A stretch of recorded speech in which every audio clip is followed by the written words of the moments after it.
Assalamualaikum warahmatullahi wabarakatuh. Kami dari kelompok 4 akan mempresentasikan hasil tugas kami yang berjudul Teknik Produksi Benih Hibrida pada Jagung. Yang mana sebelum kami presentasikan, terlebih dahulu saya perkenalkan rekan-rekan saya. Yang pertama ada Mila Amalia, Rina Sri Melenia Padang, Hanifah, Ariza Zamasi, Haikal Anfarizi, dan saya sendiri Siti Rodia. Yang pertama akan dipresentasikan atau dijelaskan oleh Mila Amalia. Kepada Mila Amalia kami persilakan. Assalamualaikum warahmatullahi wabarakatuh. Saya Mila Amalia. Saya akan mempresentasikan tentang teknik produksi benih jagung hibrida. Nah, untuk jagung hibrida sendiri merupakan generasi pertama hasil persilangan 2 galur murni. Jagung hibrida juga nih dirakit melalui persilangan galur atau plasma nutfah. Plasma nutfah sendiri memegang peranan yang sangat penting atau yang sangat vital untuk menentukan ketersediaan tetua yang unggul. Tetua yang berasal dari plasma nutfah superior dengan karakter ergonomi ideal akan menghasilkan galur yang memiliki daya gabung yang baik. Nah, untuk peningkatan produksi jagung dapat ditempuh antara lain dengan penggunaan varietas yang memiliki nilai produktivitas yang tinggi. Nah, benih hibrida itu merupakan salah satu benih yang memiliki produktivitas yang tinggi. Produktivitas dari jagung hibrida itu berkisar antara 10 sampai 13 ton. Wah, ini lebih besar ya dibandingkan dengan kita menggunakan varietas komposit atau lokal yang hanya kurang dari 3 ton per hektar saja. Namun nih, penyediaan benih jagung hibrida khususnya di beberapa daerah di luar Pulau Jawa masih terkendala terbatasnya produksi benih jagung tersebut. Untuk mengatasi permasalahan tersebut, maka pemerintah berusaha untuk menggandeng para penangkar benih lokal untuk memproduksikan benih jagung hibrida. Selanjutnya yaitu adalah persyaratan dalam produksi benih F1 hibrida.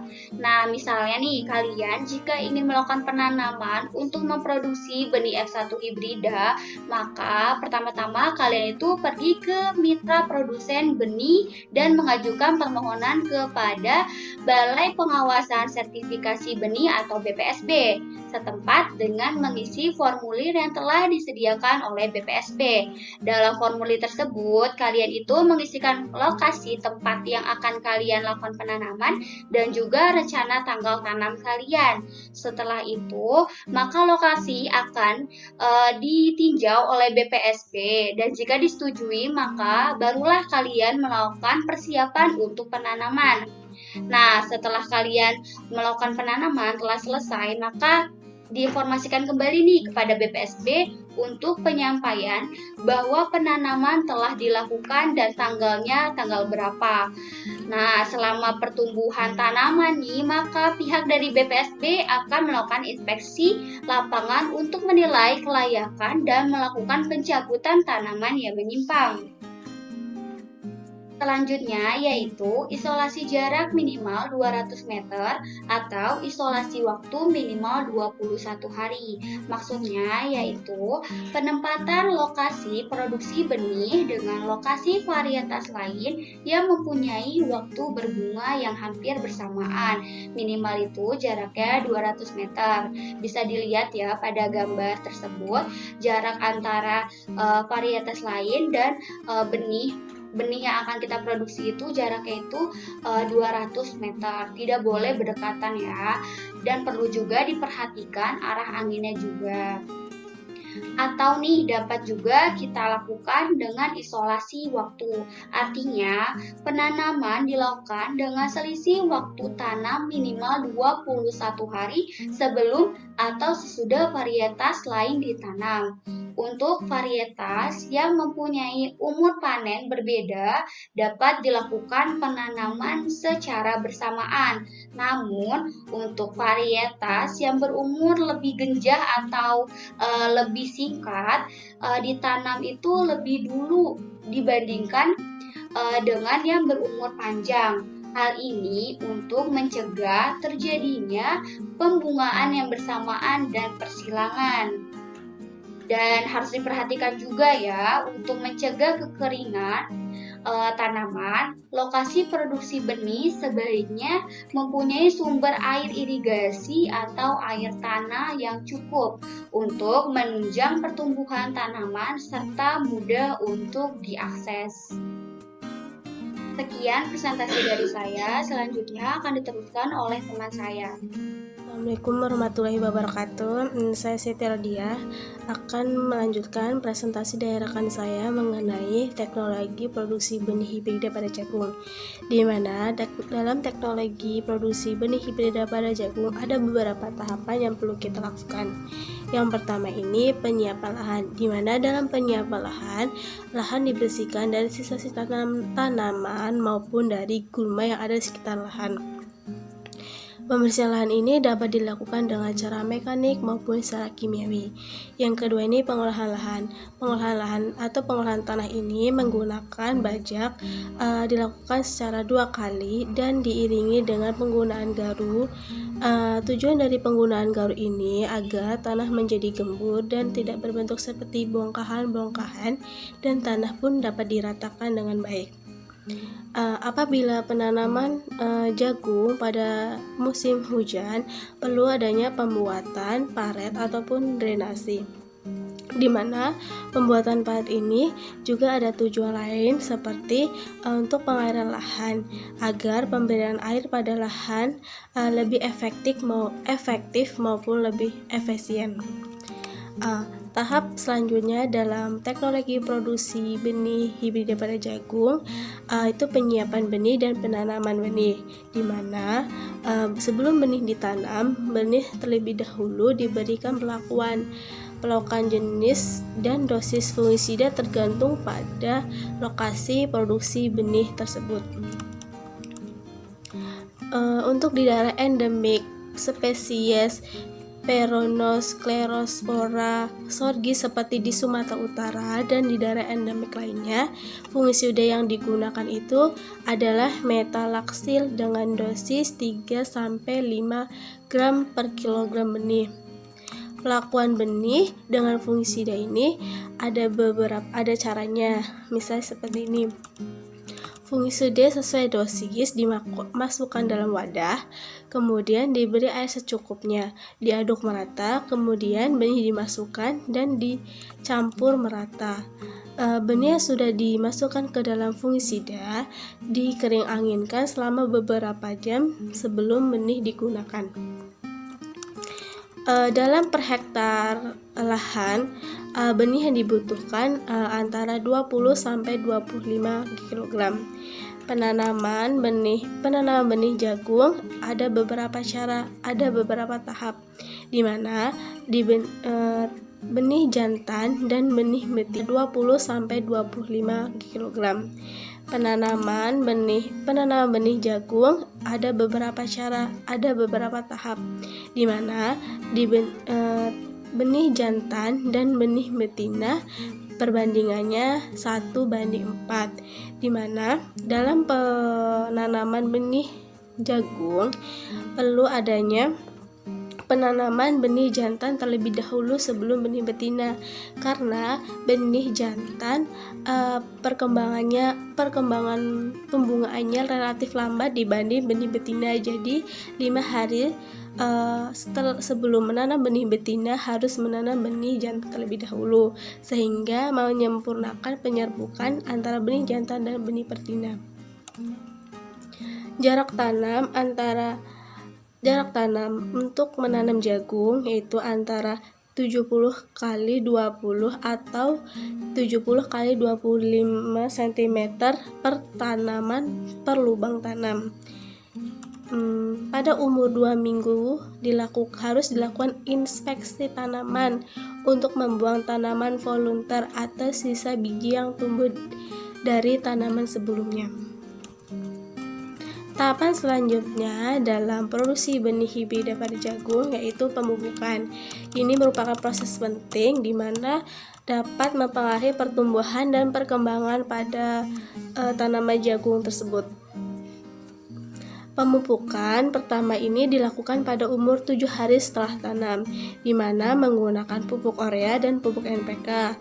Untuk pupuk urea sendiri ini ukurannya 100-150 kg per hektar, sedangkan pupuk NPK 300-400 kg per hektar.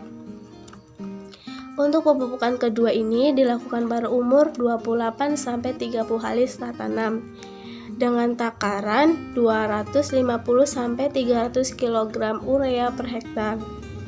Dan dalam teknologi produksi benih harus adanya penyiangan yang dilakukan secara 2 kali. Penyiangan pertama ini pada umur tanaman 15-20 hari setelah tanam, dan penyiangan kedua ini pada umur 28-35 hari setelah tanam, diikuti dengan pembumbunan. Aplikasi pupuk pelengkap cair seperti PPC, terutama yang mengandung P dan K tinggi untuk mencukupi kebutuhan hara tanaman. Terima kasih dari saya. Assalamualaikum. Baiklah, saya Hanifah. Saya akan melanjutkan presentasi dari teman saya, yaitu tentang roguing. Baiklah, roguing ini dilakukan minimalnya dua kali selama dalam masa tanam, yaitu pada saat vegetatif dan pada generatif. Nah, adapun pada vegetatif dilakukan pada usia 32-35 HST. Nah, sedangkan generatifnya 42-52 HST. Roguing ini dapat dilakukan sebanyak 4 kali pada masa tanam. Roguing pertama dilakukan pada saat umur tanam 7-15 HST dengan mengecek warna batang tanaman yang tumbuh di luar barisan tanaman yang dikehendaki, lalu bentuk daunnya, tinggi daunnya, dan sebagainya. Yang kedua, roguing dilakukan pada saat umur tanam 32-35 HST dengan mengecek warna batangnya, bentuk daun, tekstur daun, lalu bentuk lidah daun. Adapun yang ketiga dilakukan pada saat umur tanam 45-52 HST dengan mengecek warna bunga betina atau jantan, bentuk malai, posisi tongkol, dan warna rambut yang tidak dikehendaki. Adapun roguing yang terakhir yaitu roguing panen atau seleksi tongkol, yaitu tetua jantan dipanen lebih awal. Nah, sedangkan tetua betina dijadikan sebagai benih hibrida. Selanjutnya, detaseling. Nah, detaseling atau pencabutan bunga jantan pada barisan tanaman induk betina harus dilakukan sebelum bunga jantan terbuka atau muncul dari daun terakhir. Bisa disebut juga daun pembungkus mulai membuka tetapi malai belum keluar dari gulungan daun. Nah, sekian dari saya, terima kasih.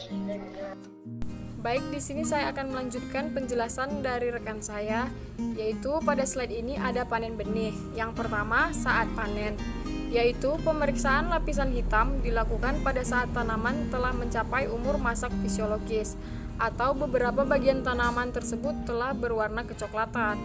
Lalu sampel tongkol yang diperiksa black layer-nya diambil dari baris betina secara acak dan yang mewakili penampilan tongkol lainnya. Lalu pengamatan black layer pada biji yang berada pada pangkal, tengah, dan ujung tongkol. Yang kedua ada cara panen, yaitu dilakukan pada barisan jantan terlebih dahulu untuk menghindari pencampuran. Lalu disusul dengan panen tongkol yang menyimpang pada baris betina. Lalu terakhir kupas kelebot dan segera processing. Nah, pada slide ini ada processing hasil panen. 1. Teknik pengeringan tongkol, yaitu ada dengan sinar matahari dan pengeringan menggunakan mesin pengering. Nah, dengan sinar matahari ini sendiri dilakukan di lantai jemur yang telah dialasi terpal, boleh berwarna kuning ataupun biru. Nah, lantai jemur ini sendiri harus dipastikan benar-benar bersih dari kotoran dan campuran varietas lain. Nah, untuk ketinggian tumpukannya berkisar antara 10-20 cm dan dilakukan pembalikan tongkol setiap 2-4 jam selama proses pengeringan. Nah, untuk pengeringan menggunakan mesin sendiri dilakukan apabila kondisi cuaca sedang hujan dan ketebalan tumpukannya yaitu tidak lebih dari 40 cm dengan suhu pengeringan kurang dari 38 derajat Celcius yang untuk kadar air benih lebih besar dari 18%, dan suhu pengeringan 38-43 derajat Celcius untuk kadar air yang kurang dari 18%. Nah, pembalikannya sendiri sama dengan menggunakan sinar matahari, yaitu 2-4 jam. Nah, proses pengeringan tongkol dilakukan sampai kadar air benihnya berkisar antara 15-16%. Nah, setelah pengeringan selesai, harus kita perhatikan adalah mesin pengeringannya kembali dibersihkan dari kotoran dan sisa benih yang telah dikeringkan. Nah, berikutnya ada sortasi tongkol. Sortasi dilakukan apabila proses pengeringan telah berlangsung minimal 2 hari pada kondisi cerah. Nah, perlu diperhatikan adalah di sini sortasinya masih menggunakan dengan bantuan sinar matahari tanpa menggunakan alat. Sortasi tongkol dilakukan untuk memisahkan campuran varietas lain, tongkol berjamur, serta tongkol yang tidak normal, baik itu kecil ataupun ompong. Nah, di sini tujuan sortasi dilakukan itu adalah untuk memperoleh benih yang benar-benar murni dari campuran varietas lain ataupun dari kotoran ataupun dari benih-benih yang tidak sesuai dengan standar. Itulah pentingnya kita melakukan sortasi benih. Nah, sekian dari penjelasan saya, selanjutnya akan dilanjutkan oleh rekan saya. Terima kasih. Baik, saya akan melanjutkan presentasi dari kawan saya. Sebelumnya saya akan memperkenalkan diri terlebih dahulu. Nama saya Alrido Jamasi. Nah, bagian saya di sini adalah processing benih, yang dimana pemipilan tongkol dilakukan pada saat kadar air tongkol berkisar antara 15-16%. Pemipilan harus dilakukan dengan putaran rendah sedang, yang dimana kisaran putaran silinder pemipil 600-800 rpm. Setelah benih dipipil, maka dilanjutkan dengan tahap kedua, yaitu pengeringan untuk menurunkan kadar air benih mencapai 10-11%. Keempat, sortasi benih. Sortasi benih ini adalah dilakukan untuk memisahkan benih dengan kotoran, baik itu batu, besi, atau segala macam, dan juga biji pecah. Sortasi ini dilakukan dengan mesin sortasi, sudut sortasi kemiringan 15 derajat, dimensi lubang saringan sesuai dengan dimensi benih yang disortir. Kemudian 5, perlakuan benih. Perlakuan benih ini, biji-biji yang terpilih, yang dimana tadi terpilih mencapai kadar airnya mencapai lebih kurang 10-11%, selanjutnya diberikan perlakuan benih, seed treatment, untuk mencegah penyakit bulai. Kemudian untuk mencegah penyakit tular tanah yang disebabkan oleh patogen Rhizotonia solani dan Pythium spp, dianjurkan untuk mencampurkan benih dengan fungisida Ingroful dengan dosis 5 gram sampai 10 ml air atau per kilogram benih. Benih dapat juga dicampur dengan zat pengatur tumbuh, yaitu zat CPT. Bahan perlakuan benih tersebut dimasukkan ke dalam wadah atau mesin pencampur seed counter. Oke, terima kasih. Itu saja presentasi dari saya. Selanjutnya saya akan serahkan kepada kawan saya untuk melanjutkan presentasi dari bahan kami. Terima kasih. Baiklah, saya Kalverisi. Saya akan melanjutkan hasil presentasi dari kawan saya. Jadi, di sini pengemasan dan pelabelan. Bahan kemasan harus kuat, tidak mudah sobek, kedap udara dan air, atau plastik polyethylene, ketebalan 0,2 mm. Volume kemasan yang digunakan adalah 5 kg. Pengujian daya kecambah kadar air, kemurnian benih warna lain, dan kotoran benih dilaksanakan pada laboratorium benih. Manajer mutu beserta stafnya telah mengambil contoh uji coba sesuai produser ISTA sebelum dikemas. Kadar air benih yang dikemas yaitu 10-11% dan sudah dingin. Yang ketujuh, penyimpanan. Benih disimpan dalam ruang penyimpanan. Benih disimpan secara teratur pada rak. Benih diterapi pada stapler atau rak penyimpanan. Kartu kontrol berisi informasi. Kebersihan gudang dilakukan secara berkala setiap minggu dan pencegahan hama gudang melalui sanitasi dilakukan minimal 3 bulan sekali. Sekian hasil presentasi dari kelompok kami. Assalamualaikum warahmatullahi wabarakatuh. Sekian dari presentasi kami. Apabila ada kata-kata yang kurang berkenan, kami mohon maaf dan kami akhiri. Assalamualaikum warahmatullahi wabarakatuh.